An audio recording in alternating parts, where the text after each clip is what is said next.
about is that Ukraine can use these F-16 fighter jets to carry out attacks inside the Russian territory, or at least in the territory that Russia has annexed from Ukraine. Will this not risk a bigger escalation, and does the West have an appetite for that kind of an escalation? Well, of course, one of his great cards that he's played throughout this conflict is rattling the saber, saying, I could escalate, this could get worse. But let's look at what he's doing. Let's look at the 500,000 people that have been killed by this conflict already. The man and his military forces, Putin, is launching missiles and kamikaze drones into civilian apartment buildings. He's already trying to kill all the Ukrainians he can, and he's run out of most of his own weapons, so he's having to buy artillery ammunition and drones from Iran, for instance. So I think the gap between Putin's rhetoric about escalation and the reality of how much further he can escalate is pretty big. Now, if people want to imply that he could go all the way to nuclear escalation, well, I don't think he's willing to do that, especially because the United States has a more sophisticated and updated nuclear arsenal. Nobody really wants to play that game. So I don't think this would lead to much further escalation. It would, in fact, even the playing field. All right. Thank you very much indeed, Colonel Lamson, for joining us and getting us all those details there. Thank you. Russia has announced sanctions on 54 people, including the International Criminal Court prosecutor, who is seeking the arrest of President Vladimir Putin. The list of people includes Britain's Minister of State for Defence, Annabel Goldie, as well as a British journalist from the BBC, The Guardian, and the Daily Telegraph. The sanctions come after the Russian Foreign Ministry alleged unwavering military support from London to Kyiv and denounced the aggressive implementation of a hostile anti-Russian policy. This comes after almost a year and a half of conflict in Ukraine.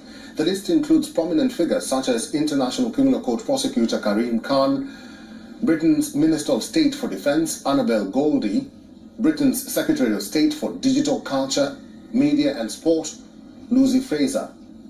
The International Criminal Court prosecutor Karim Khan had issued an arrest warrant for Putin in March on the accusation of having unlawfully deported Ukrainian children. Russia, which is not a member of the ICC, said that the warrant against Putin is void. However, in May, the ICC said that it was undeterred after Russia included Khan in a wanted list of its issuance of the warrant. The journalists that have been sanctioned are accused by Moscow of being involved in disseminating false information about Russia and in supporting information and propaganda activities by Kyiv. The Russian ministry. In a new step towards militarization of new curriculum, Russian teams will now learn how to assemble, how to handle and clean Kalashnikov rifles. They will undergo training on how to use grenades and how to administer first aid in combat. Such classes have always existed in various forms since the 1980s, but they have been limited to practical skills such as how to stay safe in terrorist attacks or deal with radiation poisoning during a nuclear disaster. But more recently, the basics of online safety had been included. Now, Russian President also called for drone training to be included in the curriculum in April. But this is not it, there's more. By September next year, life safety classes will be renamed as the basis of security and the defense of motherland. It will feature modules taught by veterans of the Ukraine war.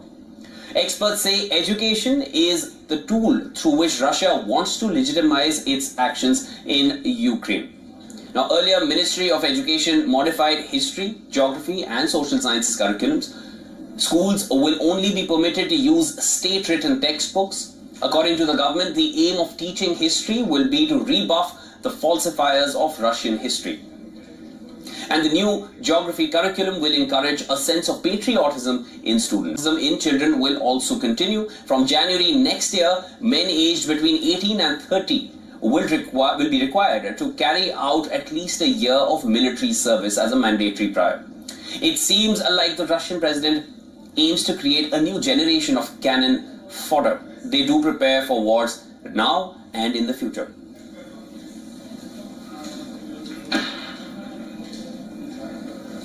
Russian and Chinese warships are conducting joint maritime patrols in the Pacific Ocean. The drills include rescue training and for countering airstrikes. The video released by Russian state news agency TASS shows 9 large vessels sailing in a diamond formation. The drills also included practicing the replenishment of fuel reserves by ships and the transfer of cargo on the go. Russian Defense Ministry say the joint detachment of ships had covered more than 6,400 nautical miles since the start of the exercises. The ships are currently operating the waters off the East China Sea. Ties between Moscow and Beijing have grown closer in recent years as prolonged fighting in Ukraine has shattered Russia's relationship with Western governments. China's defense ministry says these actions are not aimed at a third party and are not related to the current international and regional situation. Moscow and Beijing have ramped up bilateral defense cooperation and collaboration in recent months, carrying out a joint air patrol over the Sea of Japan and the East China Sea in July.